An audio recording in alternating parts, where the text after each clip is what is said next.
Salut.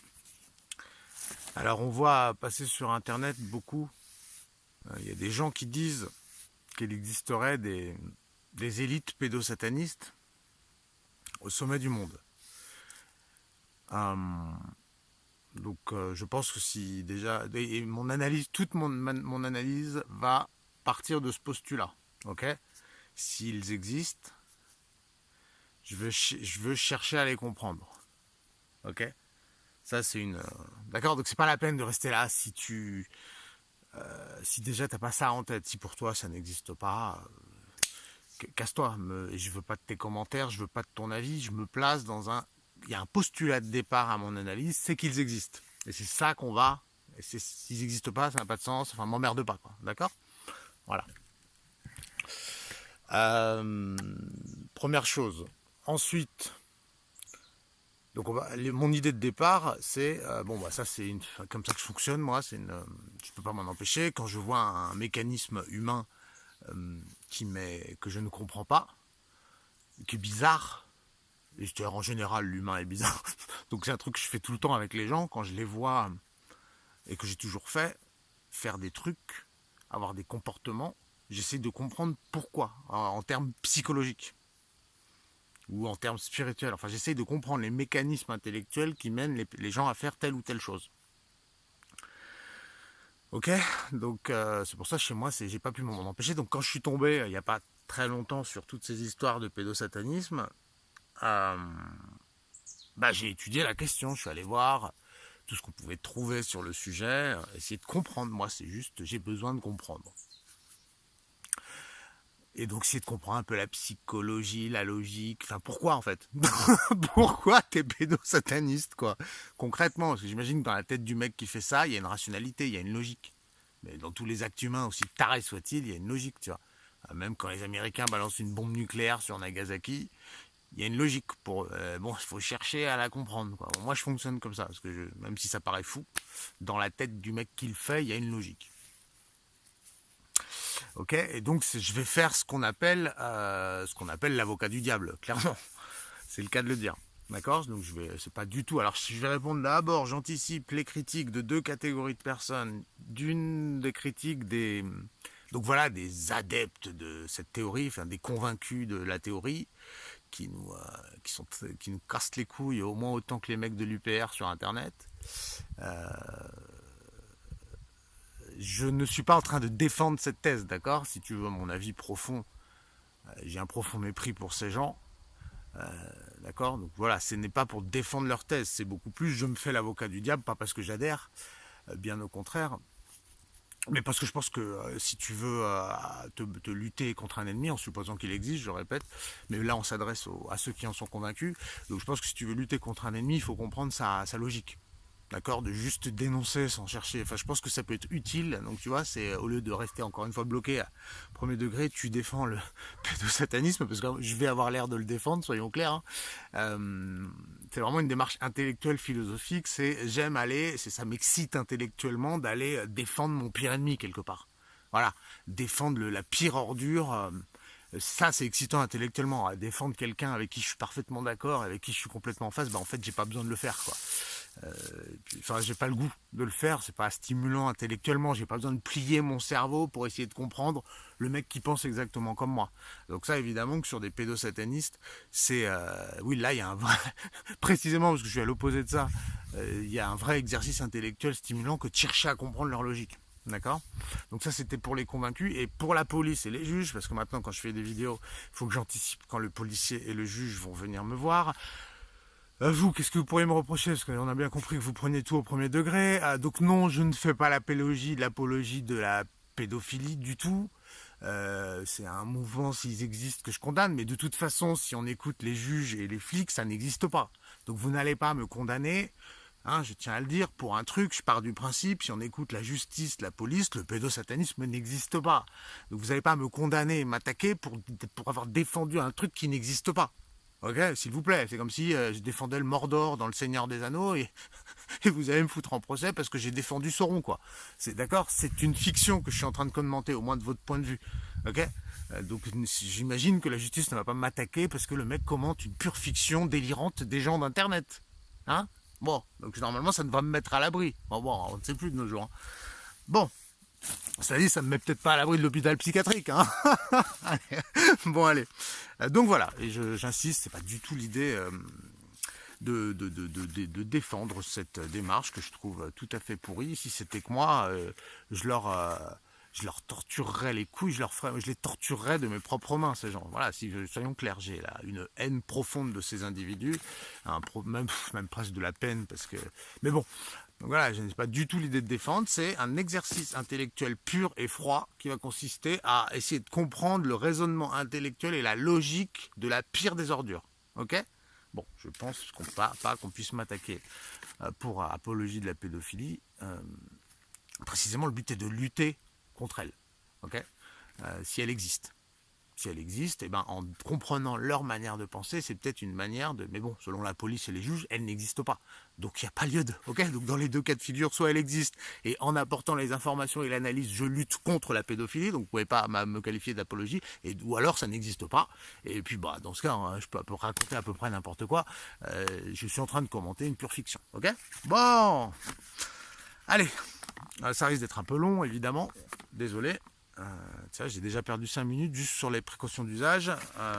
C'est quand même, c'est vivement la démocratie et la liberté d'expression pour éviter de perdre du temps à expliquer les choses et les nuances à tous les débiles de passage. Hein, parce que normalement, j'aurais dû attaquer direct sur la vidéo en mode franco, tu vois. Mais non, parce que comme on est dans une époque de débiles, personne ne comprend rien, tout le monde prend déjà. Enfin bon, on se retrouve, voilà. Donc passons au cœur du poulet, la réflexion en soi. Alors. Première chose, donc j'essaye de me mettre dans la tête d'un pédosataniste, j'ai essayé de m'y mettre. Je répète, si tu ne sais pas ce que c'est que le pédosatanisme, va d'abord t'informer au minimum. Soit tu te casses, parce que sinon tu vas rien comprendre. Et si ça t'intéresse de voir cette vidéo, va au minimum te renseigner, parce que je vais partir du principe que tu sais exactement de quoi je parle. Voilà, que tu sais que ces mecs mangent des bébés, que tu sais que qu'ils les violent, qu'ils les torturent, que tu sais, quoi, ok? Donc je n'ai pas le temps de t'expliquer tout ça. Renseigne-toi un minimum sur le sujet, et puis ensuite viens voir cette vidéo. C'est dans ce sens qu'elle aura éventuellement un intérêt. Sinon, si ça, ni t'y crois, ni t'as envie de t'informer, retourne mater Netflix, hein, qu'est-ce que je te dise, perds pas ton temps. Bon, allez, on avance. Alors, premier point, donc je me place dans la tête d'un pédosataniste et j'essaie de comprendre. Alors, première chose, donc je vais d'abord placer le contexte de ce qu'est la vie, la mort, la terre, l'humain, et ensuite, en fin de la vidéo, je t'expliquerai pourquoi selon ce contexte-là, parce que voilà, évidemment, c'est déterminant le contexte pour comprendre leur manière de penser. Donc il faut d'abord voir comment eux regardent le monde, essayer de comprendre comment eux regardent le monde. Voilà. Donc déjà, première chose, donc à partir du moment où je rentre dans la peau du pédosataniste, en gros, qui défend sa logique. Ok. Bon. Donc première chose qu'il faut se dire, c'est que donc on part du principe que Dieu existe, hein, parce qu'on parle de satanisme. Donc s'il y a Dieu, s'il y a le diable, il y a Dieu. Donc c'est des gens qui sont dans une mystique. Déjà c'est la base. Et donc la première chose qu'on peut dire, si Dieu existe, c'est que déjà le grand projet divin t'est inaccessible, selon toute vraisemblance. Okay, si Dieu existe, quel est son projet, ou le diable, si le Dieu et le diable existent, quel est son projet, tu n'en sais rien. Hein, tu as l'impression que tu as des impressions, tu as des idées, tu as des a priori, je sais pas comment on peut appeler ça, tu as une conception du bien et du mal, mais tu peux peut-être, si tu es un peu con, penser qu'elles viennent de Dieu, mais en vérité, même le plus fin des plus fins humains, pour peu qu'il ait une vraie croyance en Dieu, admet quand même que non, tu ne peux pas connaître les grands projets divins. Ok, c'est impossible. Donc déjà, la définition du bien et du mal est vraiment un truc qui fait peut-être sens à l'échelle d'une société, mais du point de vue de Dieu, ne fait aucun sens. Ok. Donc déjà, première chose, le bien et le mal, le projet, le grand projet, est-ce que quand je vais couper cet arbre, je fais le bien ou je fais le mal? Moi, petit humain qui aime les arbres, j'aurais tendance à penser que c'est mal. Mais du point de vue du projet divin, ça a peut-être complètement un sens, j'en sais rien. Okay, Donc c'est la première chose qu'il faut voir, c'est qu'on ne sait pas quel est le projet de Dieu, qu'est-ce qui est le bien, qu'est-ce qui est le mal. C'est des pures constructions mentales. Si Dieu existe, de toute évidence, son projet, ses idées nous sont inaccessibles par définition. Et donc, par contre, ce que tu peux faire éventuellement pour essayer de comprendre le projet de Dieu, c'est regarder la nature, voir, et voir regarder les planètes, machin, enfin, regarder avec la science, je ne sais quoi, et essayer de comprendre quels sont les enseignements qu'elle te donne. C'est ce que tu as de mieux sous la main. Vu que tu ne peux pas accéder à Dieu lui-même, tu vas regarder qu'est-ce qu'il fait en général. Comment fonctionne un arbre, comment fonctionne un animal, comment fonctionne une plante, le soleil, les étoiles. Si tu veux avoir une chance de comprendre un peu quel est le grand projet divin, tu vas regarder son œuvre. Ok ? Il n'y a que ça en fait. À part le truc que tu inventes de ton esprit pur et simple, sinon, comme élément concret rationnel, tu n'as que les éléments matériels qui sont autour de toi. C'est là-dessus que tu vas te fonder pour comprendre un peu, c'est les seuls indices que tu as du fonctionnement de Dieu et de ses projets. Ok ? Et donc on va observer la nature, et donc on va se fonder, si on observe la nature, on constate que dans la nature, par exemple, tout meurt et tout naît. C'est-à-dire la notion de la mort c'est mal, la vie c'est bien, typiquement, ça n'a aucun sens dans la nature. Aucun. Tu vois ? Donc là on est vraiment typiquement dans l'humain de base pense que la mort c'est mal, et que la vie c'est bien, que tuer quelqu'un pour le manger c'est mal, mais du point de vue d'un arbre ou d'un renard, ça n'a aucun sens. Puisque la mort va finir toujours par se transformer en quelque chose qui va donner la vie. Et en fait, c'est bel et bien ce cycle permanent.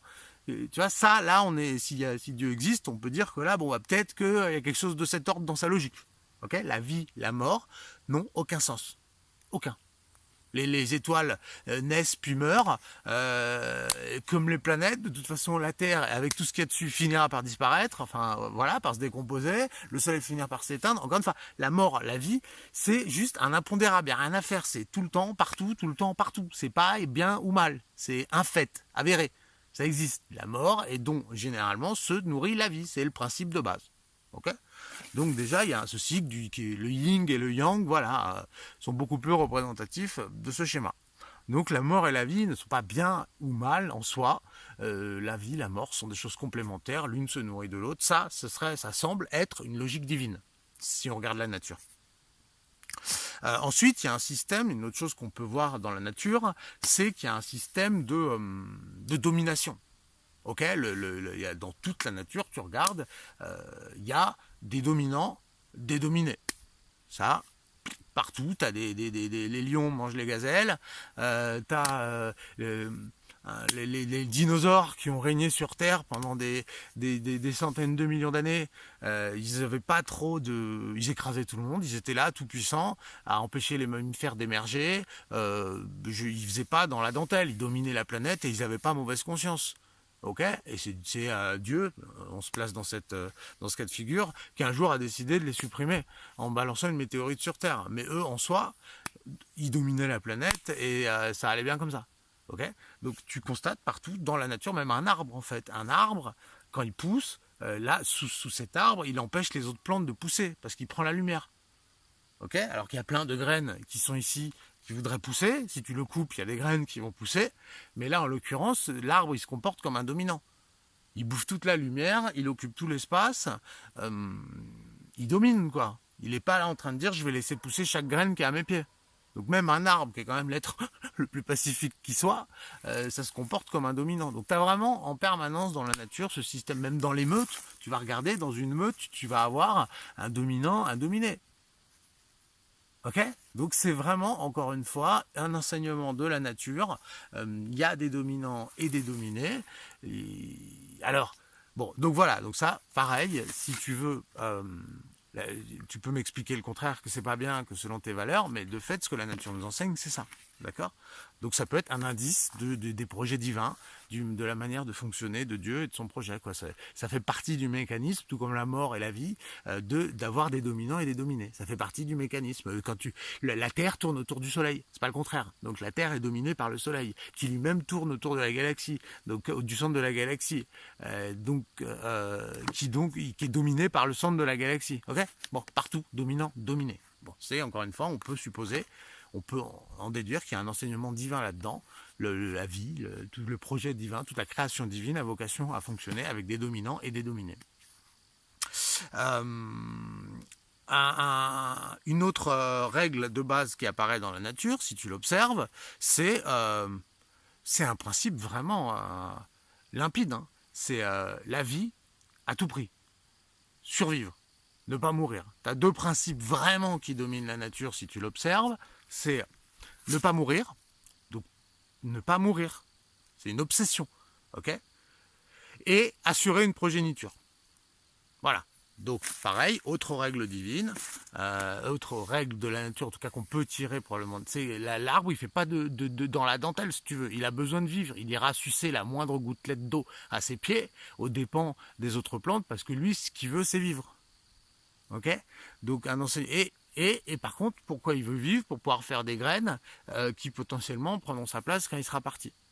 Okay, donc tu as aussi cette espèce de... On pourrait considérer que c'est une règle naturelle et divine, que survivre quel qu'en soit le prix et au détriment de tous et de toutes, survivre avant toute chose, ok, et assurer le futur de sa progéniture.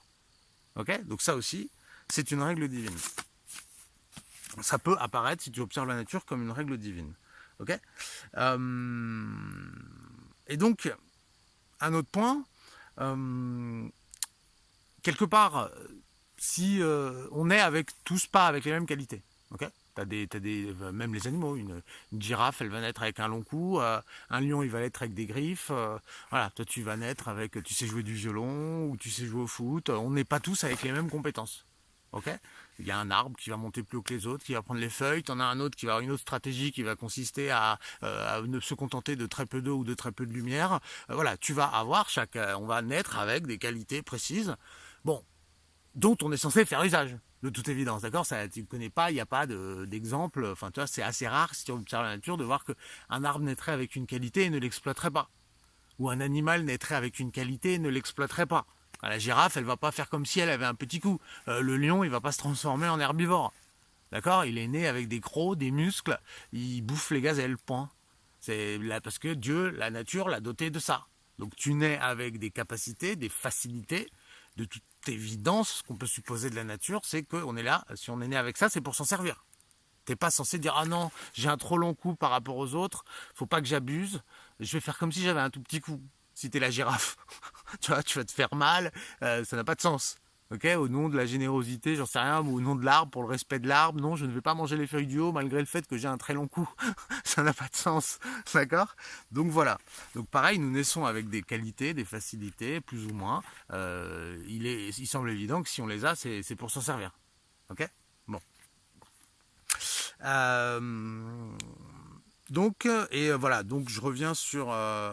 donc voilà en gros quelques leçons qu'on peut tirer de la nature si on l'observe et qu'on peut donc interpréter comme voilà, des leçons de Dieu. Donc tout ça, déjà, tu peux te dire, voilà, si tu observes la nature, tu peux vraiment prendre tout ça comme des indices de comment tu es censé te comporter dans la vie et en tout cas de quel est le projet divin, quoi. Ok ?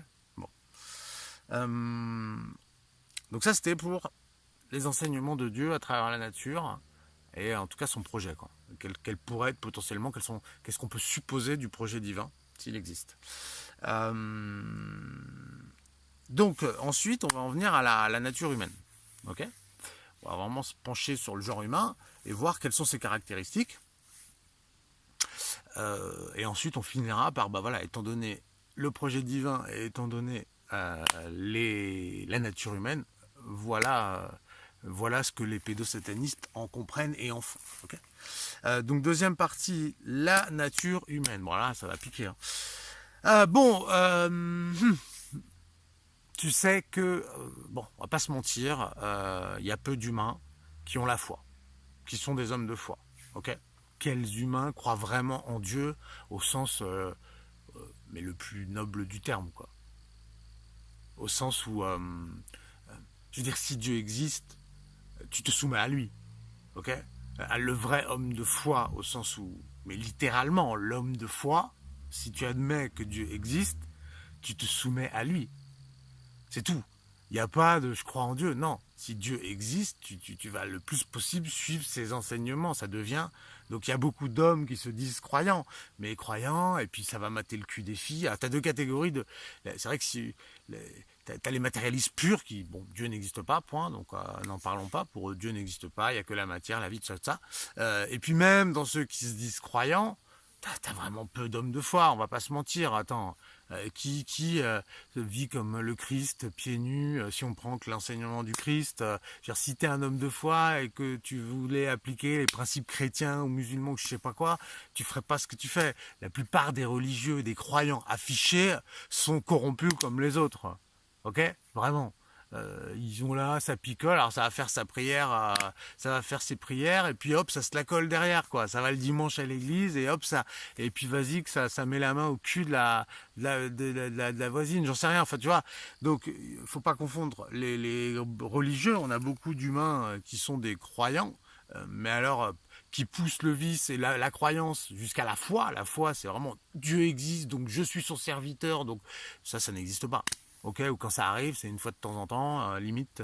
Bon, t'en as, hein, mais voilà, on sait bien que c'est. Donc il y a pas, on va pas se mentir, il y a très peu d'humains qui sont des êtres de foi et qui mettent. Donc déjà, ça n'est pas ça. Ils sont plutôt, comme je te dis, matérialistes ou pseudo-croyants qui vont pas au bout de leur logique, quoi. D'accord? Des vrais hommes de foi, on voit bien que ça court pas les rues. Bon.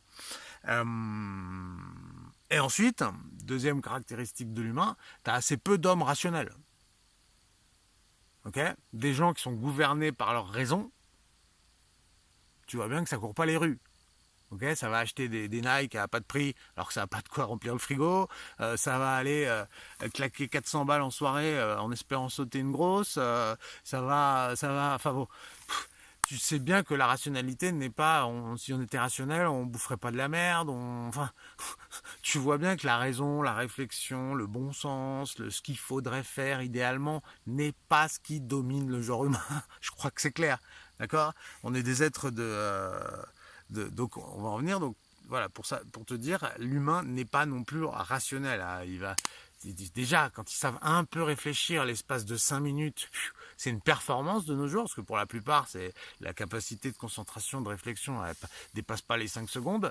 Le temps de bonne, pas bonne, tu vois, fin, pas fin, envie de baiser, pas envie de baiser, tu vois, voilà, là, hop, ça terminé quoi. Hop, on repasse dans la. Ok, il est clair que l'humain n'est pas un être rationnel. Ok, il n'est pas dominé par sa raison. Et donc, bah voilà, comme il n'est ni un homme de foi, ni un homme de raison, l'humain c'est quoi? Bon, bah c'est un être qui est émotif, en opposition à la raison. Ok, il est guidé par ses émotions. Voilà, j'ai envie d'eux, j'ai faim, j'ai envie de baiser, j'aime pas. C'est ça qui guide l'homme, pas la raison. Ok, c'est même, voilà, c'est tout, c'est une impulsion qui vient d'on sait pas trop où, elle n'est pas rationalisée, le mec peut pas t'expliquer, même si après il essaye de donner l'habillage du truc, genre, typiquement les gens qui se reproduisent, tu vois, 90% des gens qui se reproduisent, si c'est pas 95, on va pas se mentir, ils avaient surtout envie de mettre leur zizi dans la dame, hein. Ok, tu vas pas me dire, ensuite quand tu leur demandes, il fait oui, mais l'avenir de l'humanité, ouais, mais bien sûr, d'accord, ça c'est vraiment l'humain, ça. Il a fait un bébé à la base parce qu'il avait envie de fourrer, et parce qu'elle avait les ovaires qu'il a démangeait. Voilà pourquoi ils ont fait un bébé. Ça n'est absolument pas passé par le cerveau. Ok?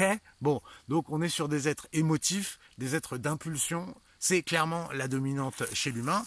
Donc ça, c'est en opposition avec l'être rationnel et par rapport à l'être de foi. Donc écoute, on a des individus matérialistes, voilà, c'est tout, c'est bloqué sur la matière, qu'est-ce que je vois, qu'est-ce que je perçois, et puis ma vie se limite à mon petit corps, à ma petite existence matérielle, quoi, compréhensible, perceptible, c'est tout, pas Dieu.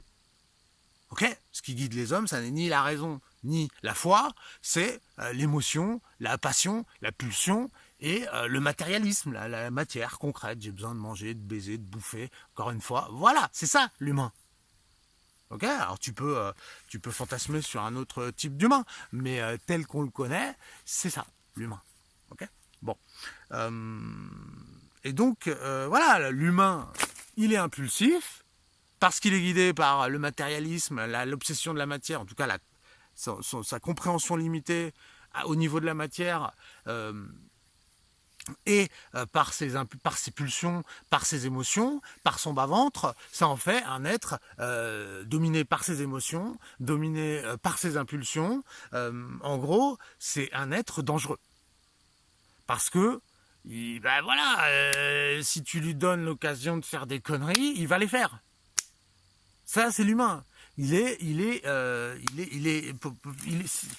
tu le lâches, si tu le laisses faire ce qu'il veut l'humain, vu qu'il n'est pas dominé par sa raison ni par sa foi, il va commencer, je sais pas moi, à voler, il va venir dans ton frigo, il va prendre, si tu fermes pas à clé ta porte, mais tu le vois bien en plus comment ils sont les hommes, dès que tu vas laisser 1 centimètre carré, un truc qui traîne ou quoi, hop, il est comme ça l'homme, si tu lui fixes pas des limites, il fait des conneries en fait, et en vérité, si on le tenait pas, si d'une manière ou d'une autre, on le laissait libre, d'être impulsif et d'être matérialiste comme il est, et d'être un animal en fait, c'est un animal, c'est vraiment une attitude, eh ben il nique tout.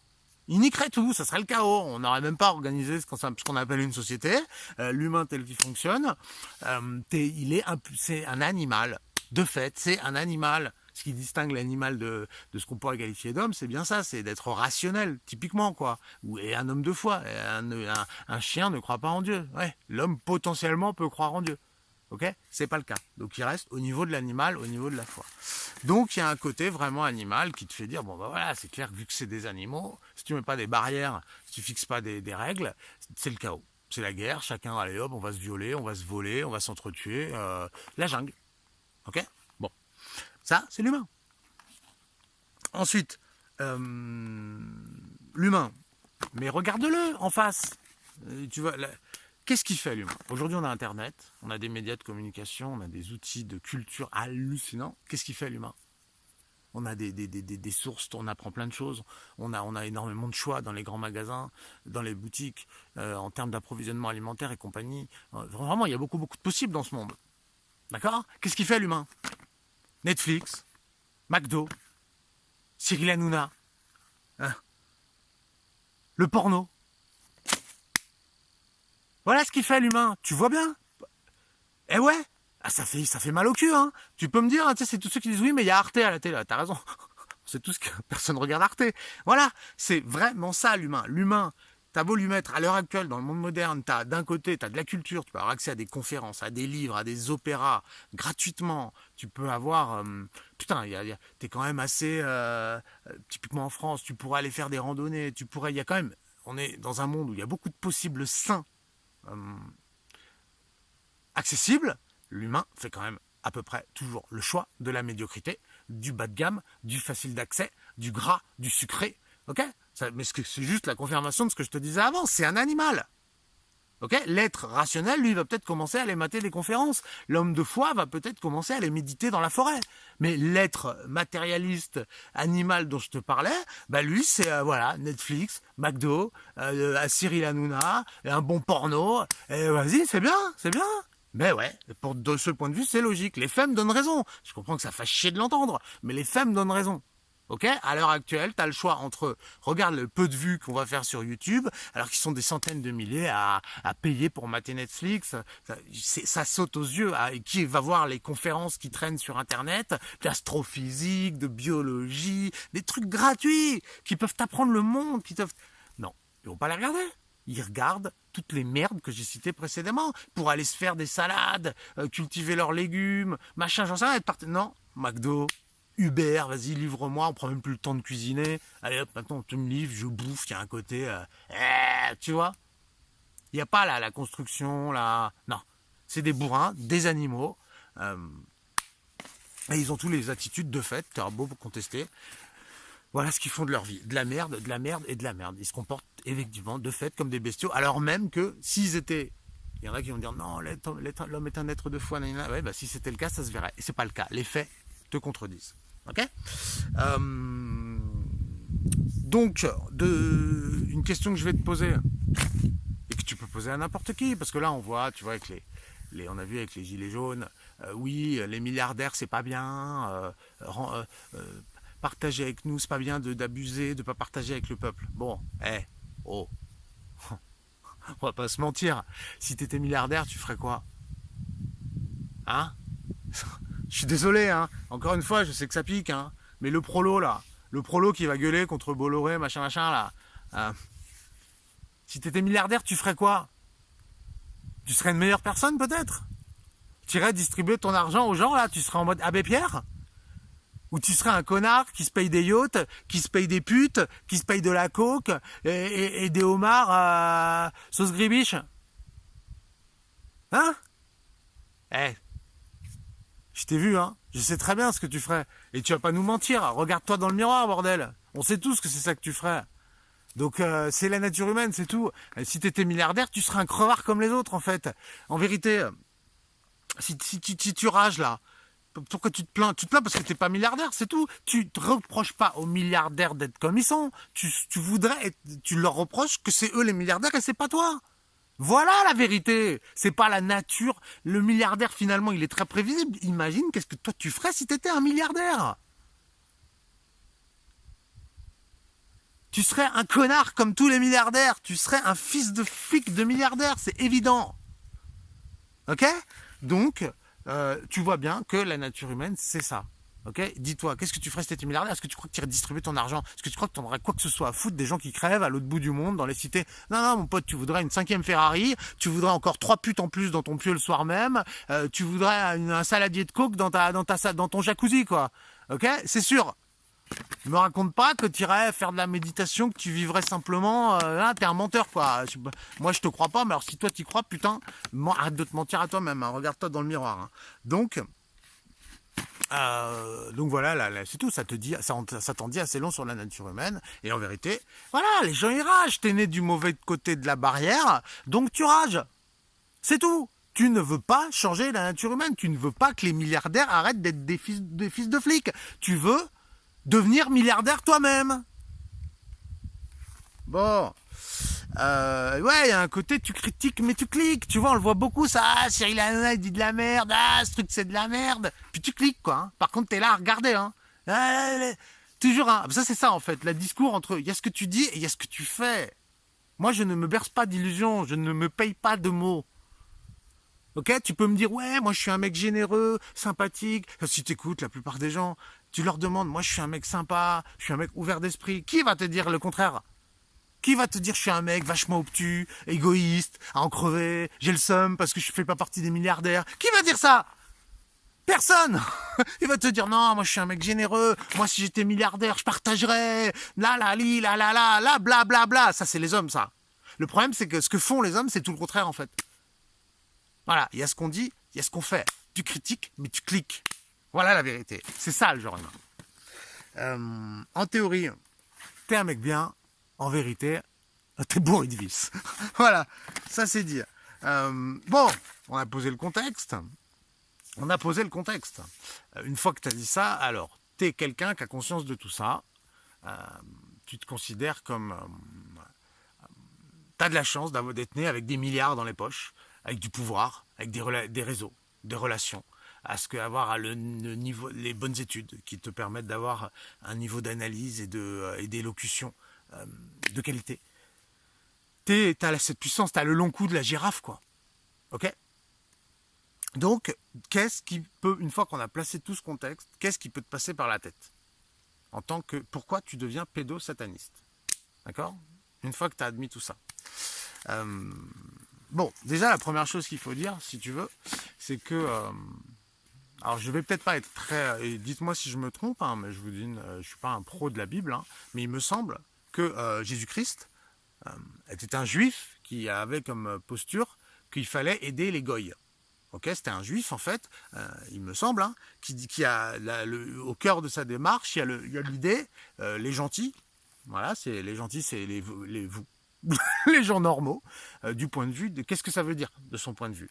Il me semble avoir compris que du point de vue du Christ, quand il dit il faut leur tendre la main aux goïs, aux gentils, ça veut dire en gros vous êtes des cons, vous êtes un peu benets, et au lieu de vous traiter comme de la merde, c'est vrai que c'est des benets, et je pense que le peuple dont il est issu devait les traiter comme de la merde, parce qu'il les considère comme des niais, en fait. Quand on dit gentil, t'es un niais, quoi. Ok, tu comprends rien à tout ça, c'est pas la peine de chercher à t'expliquer, t'es tout l'humain que je viens de décrire, un animal primitif, impulsif, manipulable à merci, en fonction de tes envies et de tes impulsions. Donc c'est ça les gentils. C'est ça, c'est l'humain de base, quoi. Ok, celui qui a conscience de tout ça, les regarde donc des deux manières d'aborder la question. Et donc le Christ disait, ben non, les goïs, il faut leur tendre la main. Donc ça veut dire qu'il admettait l'existence des goïs, des gentils, des niais. Ok, donc le Christ lui-même, dans toute sa démarche sainte, qui pour le coup est beaucoup plus mon modèle, hein, mais il admet l'existence d'une catégorie d'humains inférieure qu'il s'agirait d'élever à travers des leçons, un enseignement spirituel, et moi c'est vraiment ça ma démarche, je le répète, mais d'admettre qu'il faut élever les goïs et leur tendre la main, c'est bien dire qu'ils existent. Donc même le Christ lui-même ne nie pas l'existence des niais, de l'humain stupide, primitif, basique, et que j'ai décrit juste avant. D'accord? Et c'est le fondement du truc. Après, la question est, est-ce que tu lui tends la main ou est-ce que tu lui marches dessus? Mais par contre, le constat est le même. Il existe bel et bien un peuple de niais, une catégorie d'humains qui sont des niais, voilà, des simplets, dont il faut, quelle est l'attitude ensuite, on va se poser la question que tu as vis-à-vis d'eux. Je prends un autre exemple. Che Guevara et toute la pensée socialiste, mais le Che notamment l'a bien formulé, a constaté, une fois instituée la République socialiste de Cuba, que il y avait un problème, c'est qu'en fait, c'est compliqué de mettre le socialisme en place quand tu as des abrutis. Parce que l'humain étant ce qu'on a qualifié juste avant, c'est très compliqué, tu ne peux pas partager, tu ne peux pas faire sauter les lois, c'est-à-dire qu'à un moment l'anarchie ça peut être une théorie, mais de fait quand tu commences à vouloir, je sais pas moi, partager les outils de travail, partager les plages de travail dans une logique communiste, en mode on va aller travailler tous ensemble, l'humanité, pour améliorer le sort de l'humanité, le Che lui-même a constaté assez rapidement que on ne peut pas mettre en place le socialisme sans l'homme nouveau. D'ailleurs l'homme nouveau, c'est vraiment un concept extrêmement répandu dans la pensée socialiste. Encore une fois, excusez-moi de vous le dire, mais le simple fait qu'on te dise qu'il faut un homme nouveau, ça veut bien dire que l'homme actuel, il est pourri. C'est qu'il n'est pas au niveau. Donc même les socialistes communistes les plus aboutis, les mecs qui ont été le plus loin dans la révolution, te disent on a un problème avec le genre humain actuel. Ok, donc même si c'est des généreux, le Che est un homme admirable au niveau du Christ, hein, à mon sens, mais c'est la même chose. Il admet aussi l'existence d'un homme pourri, le commun des mortels, dont il est compliqué de faire quelque chose. Et qui fait que c'est compliqué d'envisager le socialisme tant que tu n'as que des abrutis. D'où le fait d'ailleurs qu'à Cuba, ils ont mis l'éducation comme priorité nationale et qu'à ce jour, tu as un niveau d'éducation à Cuba qui est 10 fois supérieur à celui de la France. Okay, bon. Parce qu'il y a cette ambition de l'homme nouveau qui va passer par l'éducation. C'est encore une fois le genre de projet que j'aurais pris, mais de fait, admettre qu'il faut un homme nouveau, c'est pas que le Che, hein, c'est toute la pensée socialiste, te dit il faut un homme nouveau, même dans les pensées, même les fachos, hein, te parlent du surhomme, le surnietzschéen, enfin ça, c'est bien qu'il y a un problème avec l'humain actuel, d'accord? Bon, ceci étant dit, donc puisqu'on a dit que l'homme normal, l'homme tel qu'on le connaît, est un homme qui est dénué de foi et qui est dénué de rationalité, il n'est ni guidé par son esprit, ni guidé par Dieu, il est guidé par son bas-ventre et par la matière perceptible telle qu'il la voit. Bon, si ça c'est l'humain de base, écoute, l'homme nouveau, l'homme meilleur, l'homme supérieur, le peuple élu, l'arien, je ne sais pas comment tu l'appelles, quelque part par définition, il va être tout le contraire. Le contraire, c'est un homme de foi et un être rationnel. Ok, là, on commence à rentrer dans la logique des pédosatanistes. Donc déjà, je pense que dans la logique du pédosataniste, lui, tout ce qui concerne, c'est une machine, enfin, c'est un être de foi, donc un mystique complètement perché, quelque part, tu pourrais dire. Il est vraiment dans Dieu, soumis à Dieu. Il va tout faire pour Dieu, quel que soit s'il considère que cette règle est la règle de Dieu, c'est un des extrémistes, presque. Tu vois, c'est le mec qui va se faire péter au nom d'un Dieu. Voilà, c'est des vrais hommes de foi. Donc on suppose que l'humain supérieur, le peuple élu, c'est un être de foi, donc qui fait passer l'autorité divine, les projets divins avant toute chose, quelles que soient les médiocrités que pensent les hommes. Ça c'est hein, ça c'est votre problème. Moi je sers Dieu, d'accord? Bon, et c'est un être rationnel. Mais rationnel, ça veut dire tout ce qui va être émotion, impulsion est méprisable en fait. C'est le truc d'animal, quoi. De se laisser de triste parce qu'il y a du sang, parce qu'il y a des morts, parce que tout ça, c'est vraiment un truc de petit homme pas très malin, quoi. L'émotion est un truc d'humain bas de gamme. Ok, on comprend, on l'a vu, c'est un animal, mais du point de vue de l'être supérieur, précisément tout ce qui va consister dans l'émotion, le pathos, le je suis triste, je suis malheureux, c'est bien, c'est pas bien, il est vraiment très loin de soi. La rationalité, ce sera une rationalité, autant être deux fois, c'est vraiment Dieu avant toute chose, et mon esprit avant toute chose, tout ce qui va. En fait, c'est une machine, quoi. L'homme supérieur, en théorie, doit être une machine dénuée d'émotions. Dénuée d'émotions. Totalement dirigée par la raison. Ok ? Ce qui fait bizarre hein, quand on le dit comme ça. Hein. Tu vois, c'est pas glorieux. Hein. Toi et moi, on comprend pas. Hein, parce qu'on est des petits, on est des goyes. Hein. Mais pour lui, voilà, nos histoires de on s'aime, on se déchire, on s'engueule. Hein, on n'a pas le temps. Enfin, eux, ils n'ont pas le temps, quoi. J'imagine. L'homme supérieur, s'il existe, le pédosataniste, lui, il est au-dessus de ça, quoi. Ok ? Bon, il est dans la raison pure et dans le service à Dieu, quel que soit le prix. Il essaie de comprendre le message de Dieu et il fait ce que Dieu lui a demandé. Point. Ne pas croire en Dieu, ne pas se soumettre à l'autorité de Dieu, c'est un truc pour les faibles mortels. Lui, il est supérieur. Okay, et en plus, il le fait avec son intelligence froide, posée, en ne se laissant surtout pas dominer par ses émotions. L'émotion est l'ennemi juré de l'être supérieur. C'est le truc de l'humain de base. D'accord ?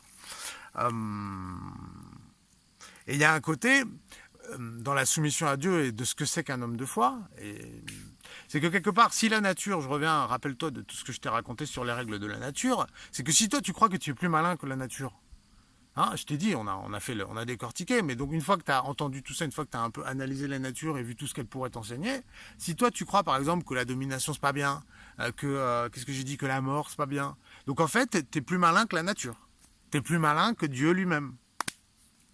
En gros c'est ça que tu me dis. Si tout ce qui est valable dans la nature, dans la vie, dans ce qu'on voit dans les étoiles et tout, toi par contre tu vas faire le contraire. Tu t'es inventé toute pièce juste parce que c'est passé dans ta tête. T'es plus fort que Dieu. Ok ? Voilà, c'est implicite. Donc lui, l'homme de foi, en théorie, au contraire, il se soumet à ça, il prend les règles, il prend l'enseignement et il applique. Bon. Donc voilà. Donc c'est quoi le pédosataniste ? C'est quoi le peuple élu ? C'est quoi cette élite ? C'est quoi sa logique ? Ben voilà, c'est d'être cette machine. Obsédé dans une espèce de délire mystique au service d'un Dieu dont ils ont perçu un certain nombre d'enseignements, donc s'inspirer de toutes les règles de la nature, et voilà quels sont les fonctionnements de Dieu, et quels sont ses projets, il faut aller dans ce sens, et le tout avec une intelligence froide, mécanique, il n'y a pas de sentiment, quoi. Il n'y a pas de sentiment. Ça, c'est pour les gens normaux, les sentiments. Ok ? Donc, pour cet individu supérieur,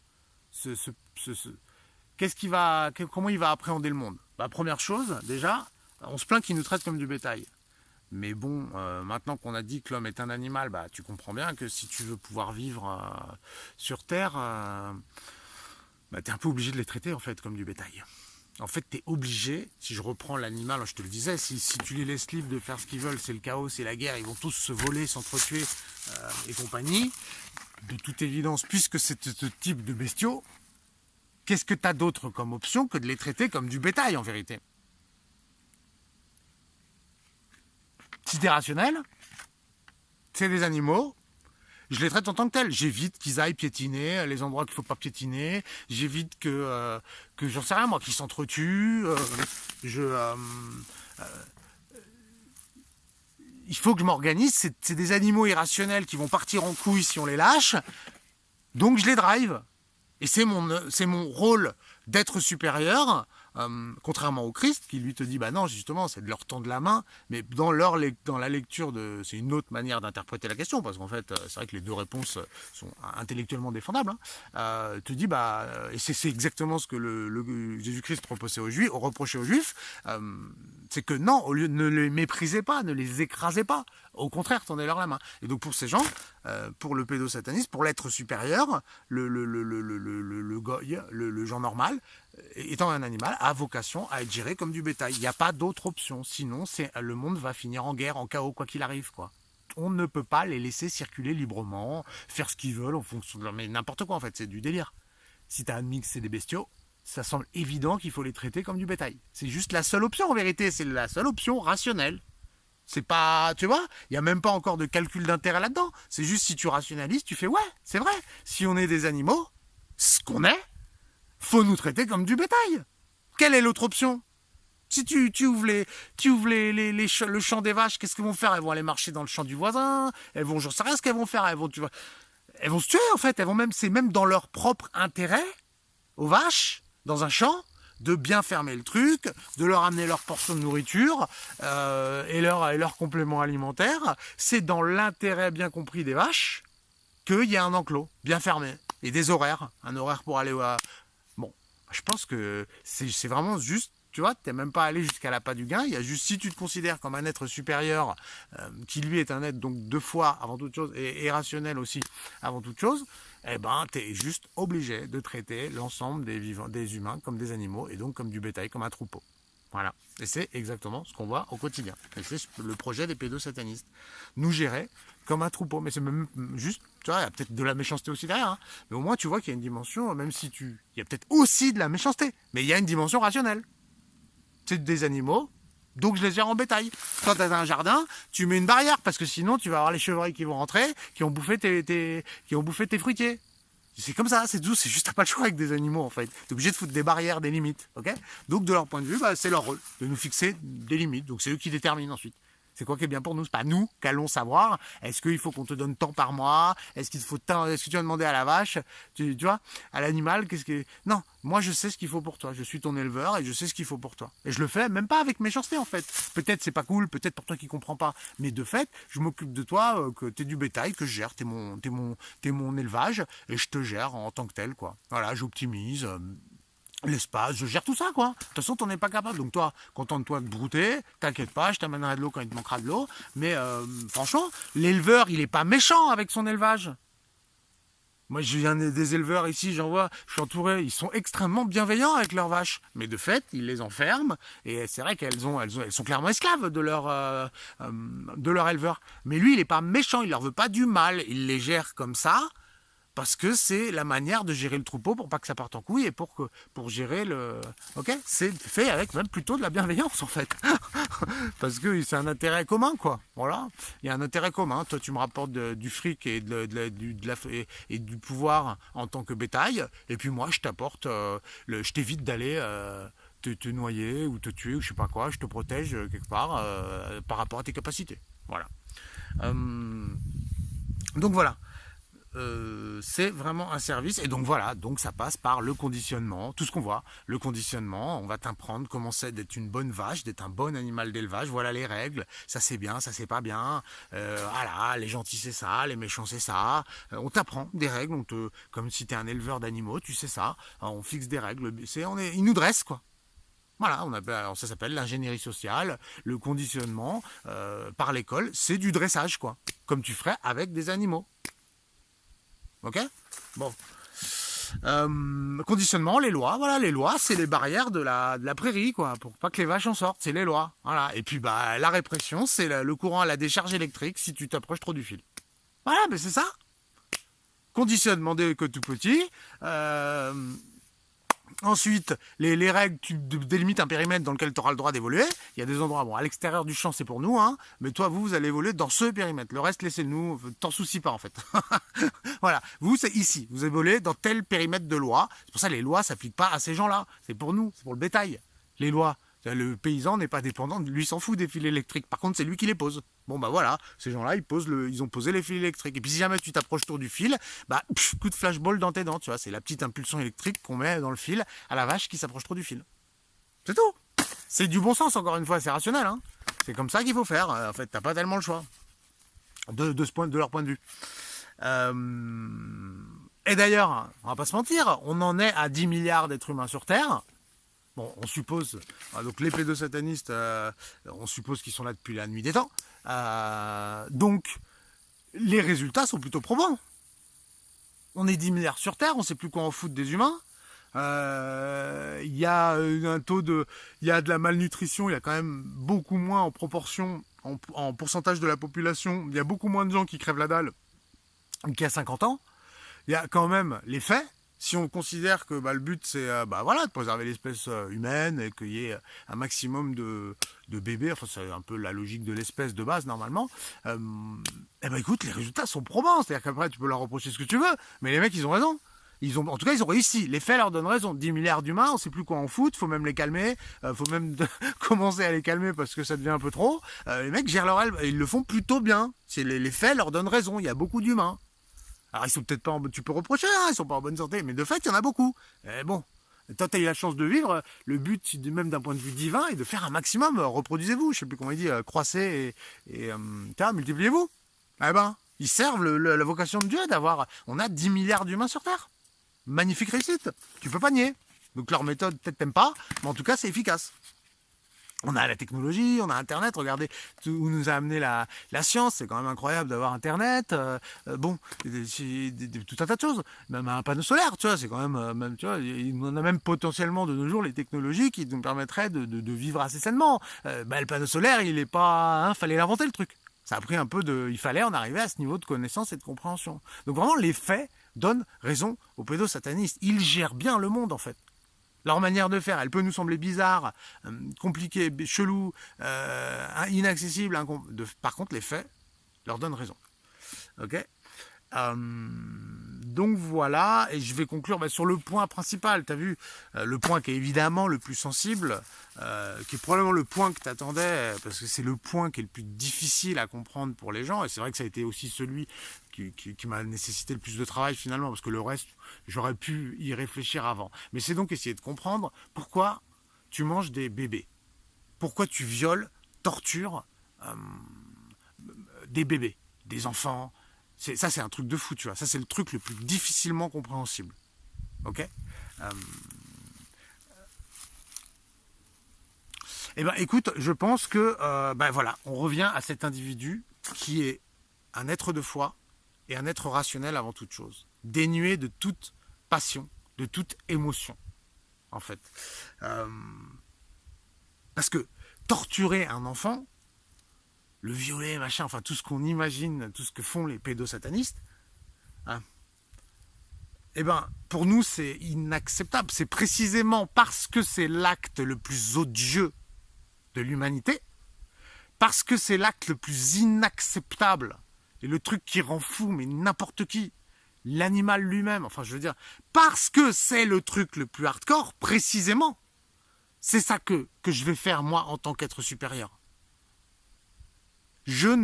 Parce que je ne suis pas parce que j'ai conscience que la vie, la mort, je veux dire, même si c'est un bébé, une petite fille, qu'on va lui passer à 15 dessus, et qu'on en mode mort de rire, on va la torturer, la violer à 15, tout ce que tu veux, et plus on va aller dans la souffrance, dans la torture, plus, quelque part, on va affirmer notre supériorité.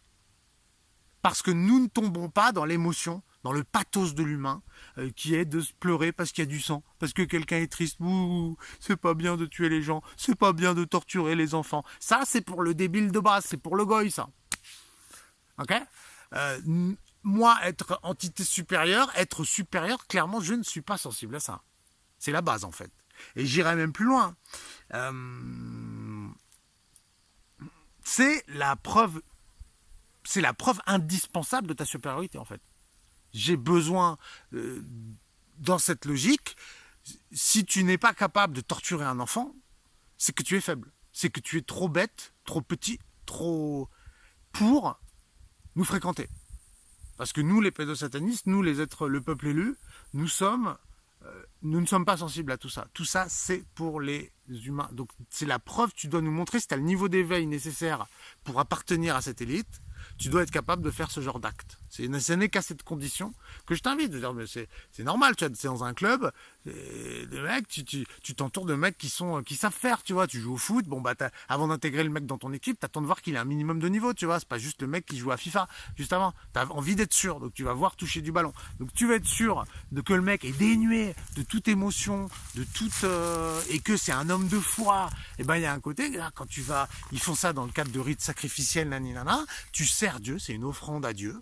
Tu es vraiment dans il y a la sensation d'offrir la chose la plus précieuse, la plus sacrée à Dieu. C'est le principe. Hein. Et donc, tu as cette soumission à la foi et tu as cette soumission à la rationalité qui est je ne ressens pas d'émotion quand je torture un gamin. Si tu n'es pas capable de ne pas ressortir d'émotion face au pire des actes qui soient, tu n'es pas au niveau, tu ne peux pas appartenir à notre classe.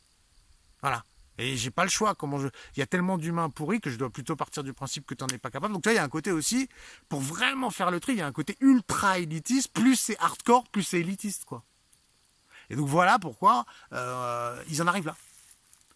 Et en même temps, c'est une manière de cooptation qui permet vraiment de se verrouiller les uns les autres, de vraiment rester dans un petit cercle. Tu sais que le mec va pas aller raconter ça sur tous les toits. Il a pas envie de se faire lyncher par les humains normaux. Et donc, en plus, il y a un côté petit club privé. Ça a de multiples avantages. Tu vois ? Voilà. Et bah écoute, je crois avoir fait le tour. Je te remercie de m'avoir écouté et à bientôt.